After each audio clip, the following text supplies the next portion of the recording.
morning and welcome to another edition of ABS Total Import Sports Beat. I'm your host, Sharif Sargent, back in the building. I know you guys missed me a bit, but I'm back now out this week and with you guys. We have some special guests this morning, and before we do sports from around the globe, we're just gonna get right into it.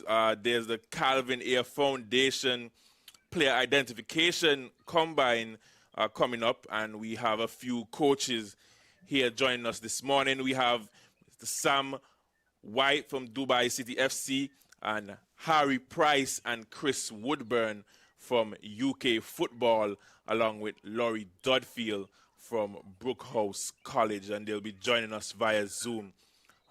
Welcome to the show, guys. Thanks very much. Great to be on. Thank you for having us. No problem at all. Good morning. Good morning. How are you guys doing? Yeah, really well. Thank you. All good. Very excited about this upcoming combine, and looking forward to speaking to you all about it. Awesome. How you over there in the UK? How's the weather?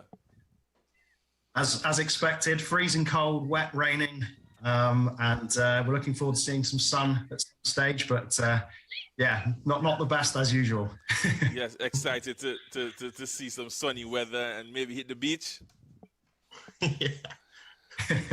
Absolutely. Get a little tan on. Definitely.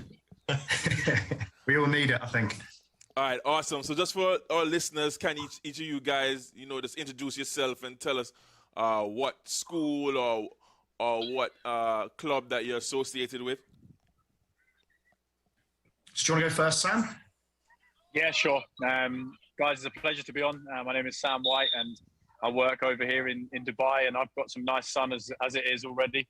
So I work over here in Dubai with Dubai City Football Club.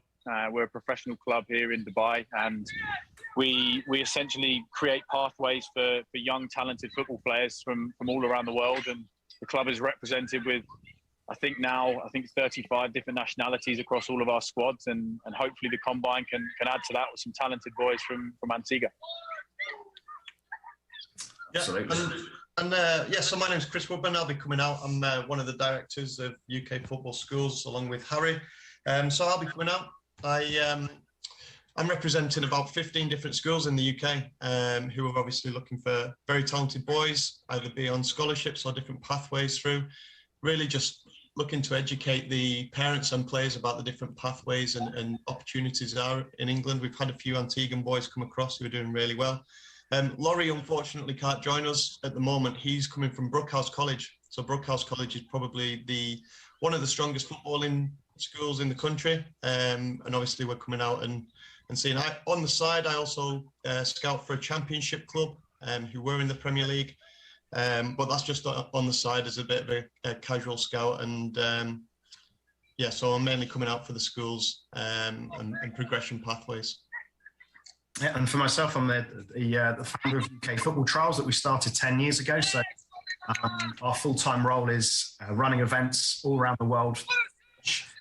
Players aged from sort of 8, 9 years old right the way through to players in their mid-20s who are looking for an opportunity to be seen by professional football clubs, some of the top schools in the country, professional academies that combine sort of football and education as well. So we have got a football trials or combine, as you guys call it, but also we have the arm to our business that Chris runs, which is the pathways through education and football with outstanding programs. Lots of different opportunities that obviously link to clubs based on personal circumstances. So it's a really exciting set of businesses that we all work in and run. And Sam is one of our partners that we also recruit and find players for, which is offering an incredible experience for lots of our players.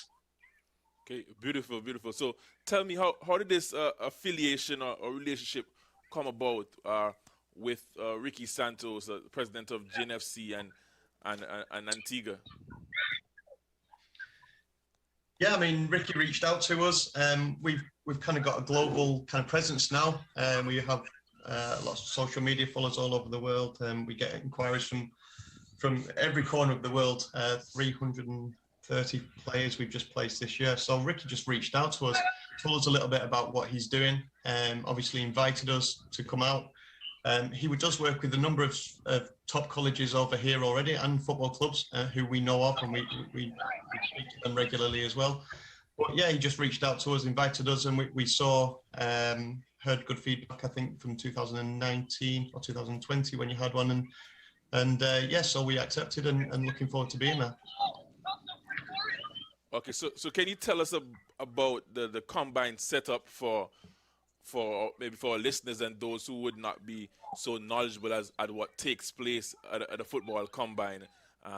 What will be going on, whether it be going through drills or maybe just match play, seeing the guys play, in a team setting? Yeah, of course. So Ricky sent us the schedule. Obviously, this is our first time to Antigua, so we haven't. Normally, we run the trials ourselves when we go around the world: Australia, Dubai, Bermuda, all over. So Ricky and his coaches are predominantly running the session. We're there to look for talented footballers and to speak to the parents.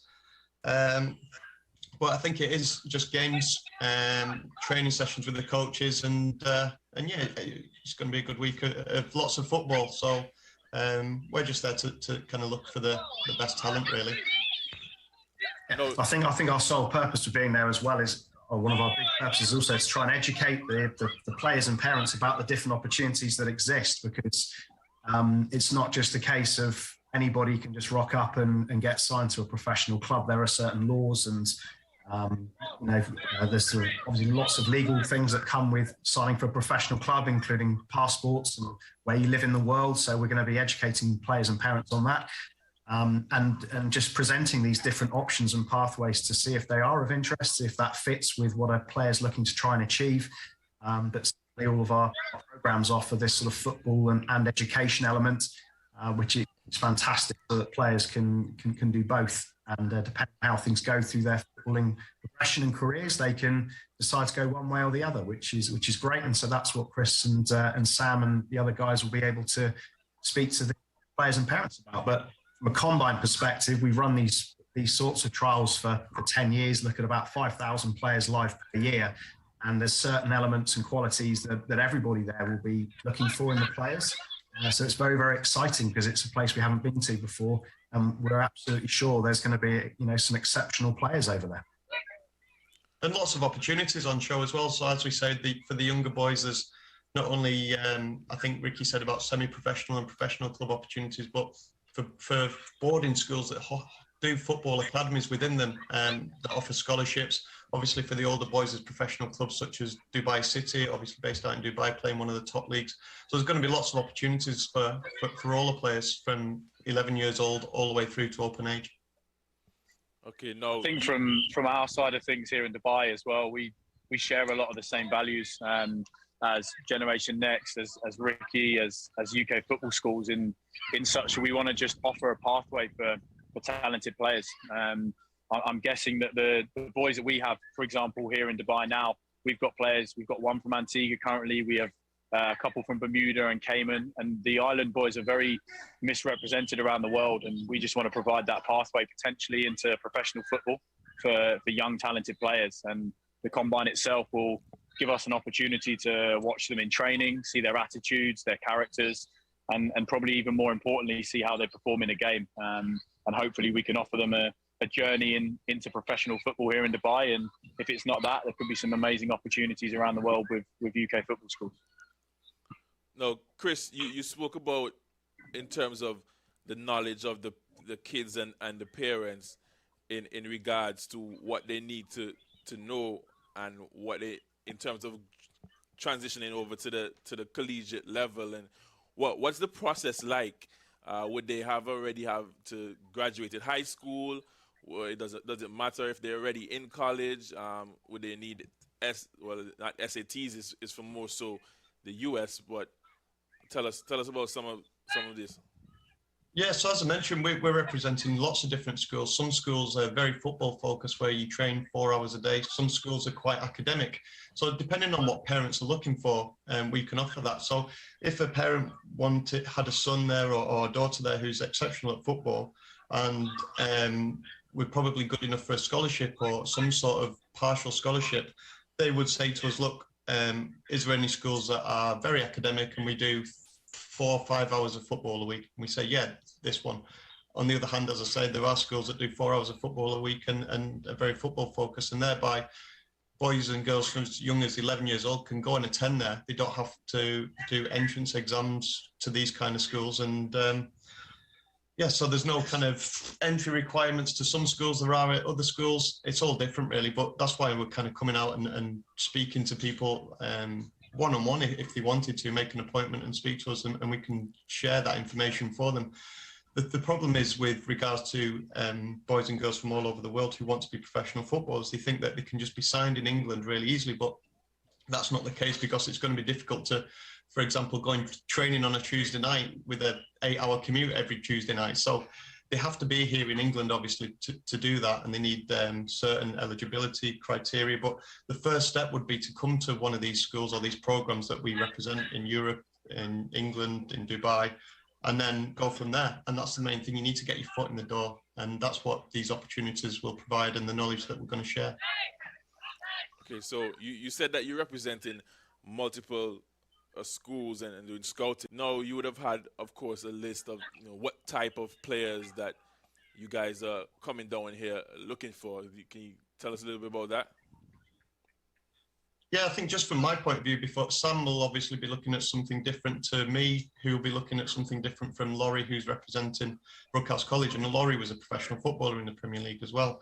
But kind of from my point of view, I think I don't want to take the words out of Sam's mouth, but first and foremost, and it's like this with our club as well, is the attitude has to be perfect. They have to have a really good attitude. If you're a coachable footballer, you've got half a chance. If you listen to what the coaches say and you're willing to learn and you're willing to listen, you're willing to work hard, then you've got half a chance. And I think that's what first and foremost we'll be looking for, the right attitude. And then obviously the rest of the things that go with it. So technical ability, physical ability, everything. So I'm not sure if Sam... Sure. Yeah, it is very similar for us. We've got a rule that I probably shouldn't say live on air, which I can go into more detail in with players when I have a discussion with them. But the boys' attitudes have to be so good, to withstand the weekly schedule of a professional football club is not hard work. And I think that's another thing we'd like to educate the players on is, it is very hard. It's very easy to say I want to become a professional footballer. It's very hard in reality. So they have to withstand hours and hours of work and physical, output on their body. They have to be knocked down, pick themselves back up. They have to work on their own silently, and they have to also be able to deal really well with failure. That's one thing we try to educate our players on, is that every situation is not going to succeed. You need to work out how you best take that failure and hopefully make that into a success in the long run. And that's what's going to, I guess, show me the type of players that will be worthy of playing for our club or any professional club for that matter. If the attitude's right, it's my job, right, and my staff's job to coach the players to be tactically and technically excellent. But if their attitude is there and they've got good values and good morals, we can always work with these type of players for sure. All right, Sam. Yeah, I think from... sorry. Sam, you said you had one Antiguan player already. Tell me how this connection come about. Which player is there? So we've got a young player called Richie Alexis, Antiguan born, schooled up in New York, I believe. He might have moved away from the island for school, but he's been with us now for 5 months. He's doing really good things. He's a strong, pacey player. I think he was a central forward when he came in, and we sort of moved him into right wing back because of the qualities he's got. And that goes back to my previous point, is that a striker's a goal scorer, right, and likes the glory, and Richie's had to turn himself into a slightly different player, and he's been excellent with that, and is really starting to learn a different part of the game, and that showed a growth mindset to us, and a boy that wants to achieve whatever he can in whatever he can do. So he's doing really good things. We've got another 4 months of the season left, and let's hope he succeeds as well.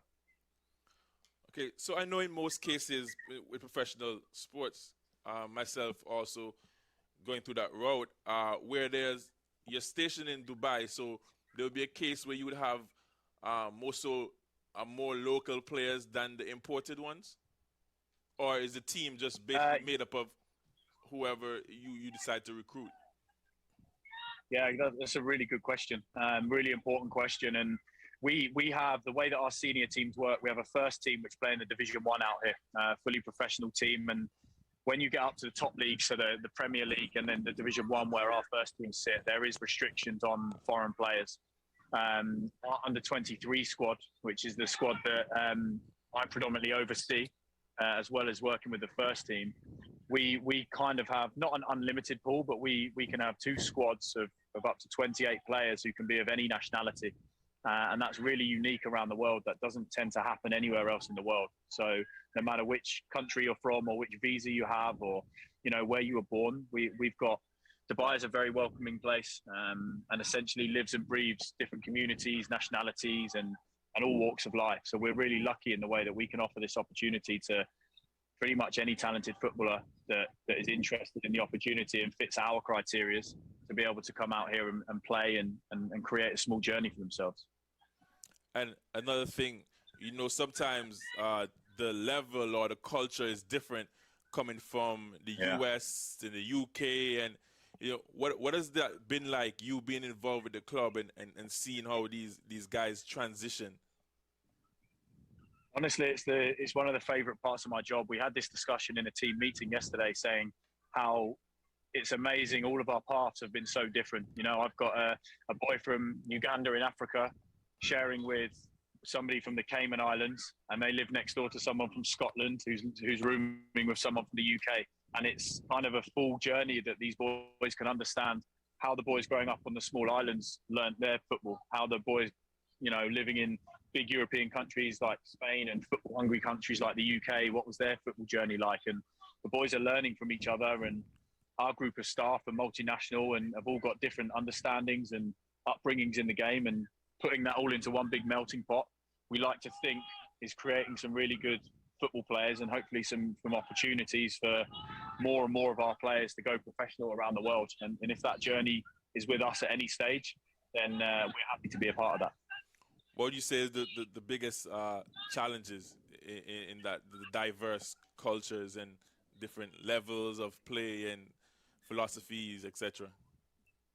Another really good question. For me, it's their ability to withstand different scenarios that are constantly changing. So, I might have the best player of all time from Antigua come out here to Dubai, and it's a very, very different culture. And how do they adapt? How can they recreate themselves? I might have somebody who was a mid-level player in the UK who now is actually a really good player out here, and how is he coping with the pressure of somebody thinking, I need this player to get me out of this situation?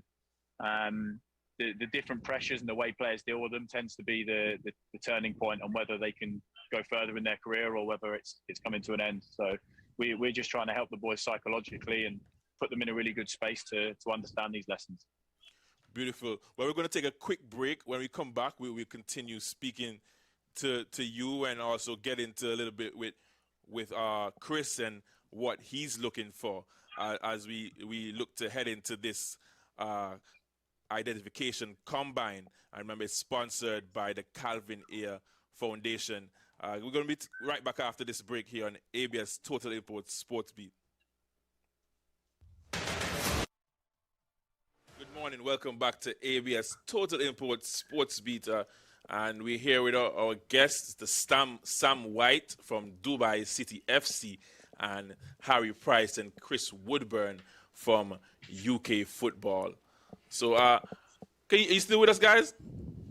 We're still here. Still here. All right, great. So, Chris, we'll get into you now. I asked Sam a bit about the culture and what he's looking for in terms of players and how many players he's able to recruit or what kind. So, can you tell me a little bit about that from your side? Yeah, of course. So I'll be kind of looking for the younger boys mainly. Although we do have opportunities for those 18 to open age in other places, including England, including Spain. We've got a couple of lads from Antigua already. We've got a young boy called Marco, who does very well at Brookhouse College, who are coming. But yeah, just as I said before, it's just about the attitude. If the right level attitude and for us as kind of scouts, if we're happy to put them in front of these schools, that's the most important thing. We don't want to be embarrassed by putting forward boys who might go and represent not only our company but Antigua as well, and their country. But if they're going to go there and embarrass, we don't want to do that. They've got to be first and foremost good attitude, good person, and then the football follows. If they're very good technically, tactically, physically, perfect. But let's see what's there, and I can speak to parents and players one-on-one, as I said, or in groups when we're there, and find the best opportunities. Unfortunately, we can't offer scholarships to everybody, or partial scholarships to everyone. However, that doesn't mean that these other players or families don't have the same opportunities, because they can. There are fee-paying schools that they can still come to. It's just obviously scholarships financially help families. So you say you have a few Antiguan players with you. What has that experience been like, and how have they been fitting in and adapting? Very, very good. So obviously I don't work at the school, so I only hear secondhand, unlike Sam, who gets to see the players day in, day out in his squad. But from what we hear, because we like to keep tabs on them, they're doing very well. We had a boy called Connor who was out in Malaga. We've got an academy out in Malaga. He's done really well. Played showcase games against some top clubs, Barcelona. And we've got boys such as Marco who are in these schools. I think Marco's 13, 14 years old, and he's doing very well. He's taken it to, the younger boys and girls tend to take to it easier than the older boys sometimes, but it's just about trying to get the best footballing development provisions to give them the best opportunities. So as they get older, they have the best chances possible of kind of achieving their dreams and aspirations in professional football. And what we can do to help, that's exactly what our jobs are. Oh, okay, as I asked Sam, what do you think is the biggest, in terms of challenge, when you have Caribbean players coming into from their culture and now fitting into these US and these UK setups? If I'm being brutally honest, it's the intensity that is needed to play at the next level of football. The boys are technically usually excellent, have a love and a real good understanding of the game, but don't tend to come in with the intensity we need.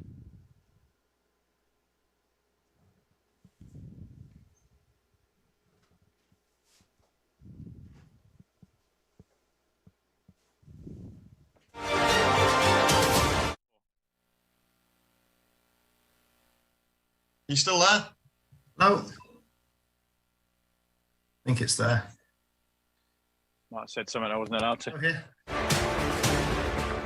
We're going to take a quick break. Seems to be a little technical difficulties with the feed. We're going to take a quick break, and we'll be right back here at ABS Total Import Sports Beat.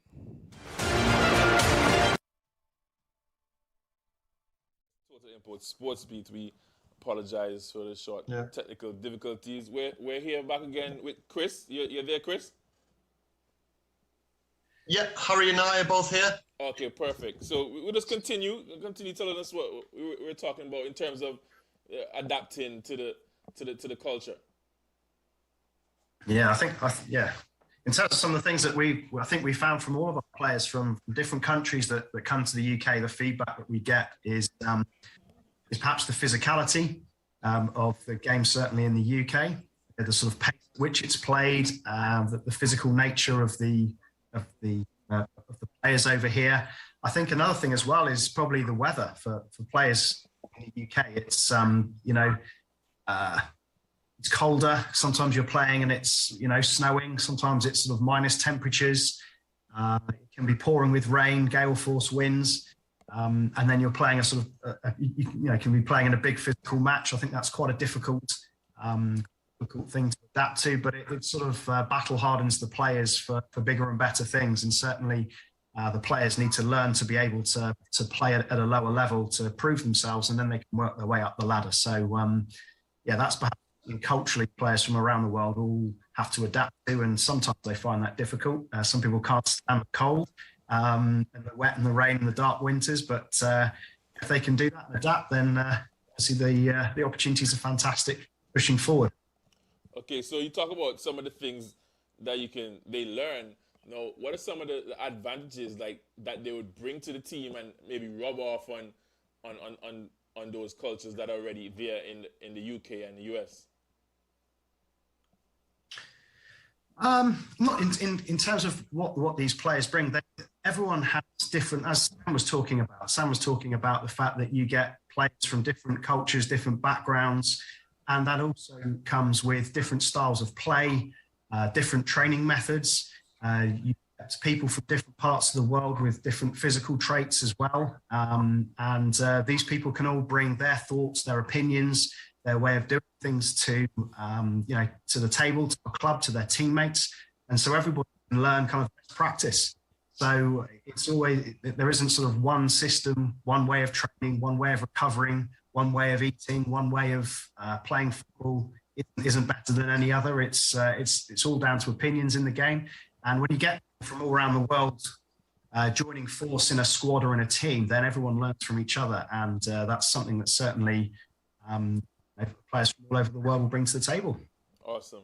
So one more thing before we switch gears a little bit. Is it a case where, because I know sometimes in other sports, where you can look at a player and you can tell, what kind of player he is. Okay, he comes from the US, or, by style of play, okay, that's a player from the UK. Just like I don't know if you're familiar with basketball, where you can look at different kind of players and say, okay, that's a New York City kind of game. Is it a case where you can tell also with football? I think you can tell certainly from some traits. Obviously, the accents, you give it away where people are from as well, because football's a huge amount of communication involved in the game as well. But certainly certain countries and players from those countries have different traits and physical side of it. Some of the countries play very fast, quick feet and passing the ball along the floor. You get the big physical English style of play. And so there's definitely different countries have different strengths to their game. And I'm sure Sam sees that a lot. And Chris, obviously recruiting for schools as well, I'm sure you see the same thing. Yeah, I can definitely agree with all those points. Our Caribbean players tend to be really jovial, very creative and fun, and, have a real love of the game and like to be, I guess their personalities come out in their football. Then the boys that we get from the UK in general are very serious. They're tough. They've been drilled well and they understand the game well. And we have a lot of African players because we're quite close to the African continent, and that tends to be a very physical game. And we're lucky enough here in Dubai to have so many different players from different nationalities and continents that all of that mixed into one squad means for a really exciting game of football, and it sort of rubs off on each other. But to answer the question is our island boys and the Caribbean boys are so fun to watch. You can really see like a love and a joy and creativity in their work. It is definitely fun to watch. Okay, awesome. As we switch back now, the upcoming combine, is there a cap of scholarship opportunities, or do okay, I have 6 partial scholarships, maybe 5 full? Do you know for certain what you're looking for and how many players that you're looking to take? Yeah, sort of. There isn't a certain numbers per se. All the schools are different, so some schools are looking for different things. All we say is, look, there's a very good footballer who we saw in Antigua, who's academically at this level. They're looking at a school in London. Would you be interested in looking at the player? And they say yes or no.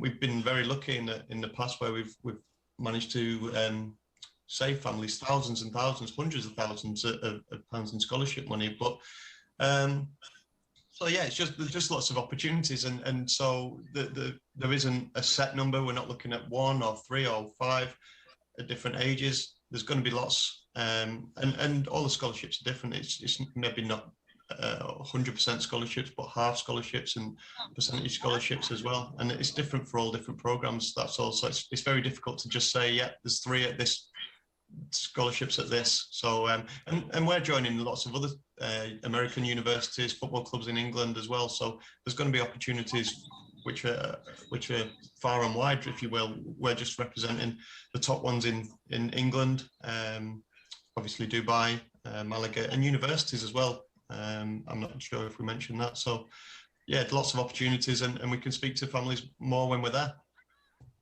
Okay, finally, just as we wrap up here, just what's a word of maybe advice or the kids can look forward to, you know, as we gear up into the combine this week? For those of them just who for are me, listening. just first of all, enjoy it. Football's there to be enjoyed. Enjoy it. Enjoy the experience. Don't get nervous. Don't let the nerves take over when you're playing in front of coaches and scouts and things like that. Just enjoy it. And secondly, don't leave anything out on the pitch when you're there. Just work as hard as you can, no regrets, and that's all you can do. That's especially for the younger players. Just enjoy it and give it what you can. I think from our perspective, we always look for players who are brave as well. You know, don't sort of be too nervous and not want to make a mistake. You know, everyone at the combine is going to make a mistake, and the best players in the world make mistakes. So don't go in with any fear. Be brave and show everybody there what you can do. What are the few things that make you your game? What is it that you're good at? Make sure you can show that on the day. Also, first impressions go a long way. So things like turning up on time, and this all adds towards showing a good attitude. You know, turning up on time, being prepared, making enough rest before the combine, because you know you're going to be working very hard, and things like respectful to other teammates, to other coaches. Your conduct's going to be important, and then on the pitch, like we say, it's just about you doing your thing and not worrying too much about who's watching, just trying your hardest, and that's all you can ever do. What about you, Sam? Yeah, I mean, it's very hard to disagree with anything the guys have said. We share very similar values, but for me, we speak a lot at our club about footballing personality and how the boys can show their personality in their football. So for me, it would be turning up and make sure you come and say hello first and foremost. I'm going to hopefully have a really good opportunity to watch, you know, as many football players as I can over the time we spend in Antigua, but it's very difficult to remember anybody if somebody hasn't come up and introduced themselves and said hello and, you know, had a small conversation and give us something to remember. And that's one of our values we have when we talk about showing their football personality. So, yeah, just make sure you get yourself known. Come and say hello. Awesome. Well, guys, we've been speaking to Sam White from Dubai City FC, Mr. Harry Price and Chris Woodburn from UK Football, as we gear up for the Player Identification Combine sponsored by the Calvin Ayre Foundation. We look forward to having you on Island, guys. Thank you very much. Thanks for having us. We look forward to coming over. Awesome. We're going to take a quick break here on ABS Total Import Sports. When we return, we'll take a quick look at sports around the globe. I'm your host, Sharif Sargent.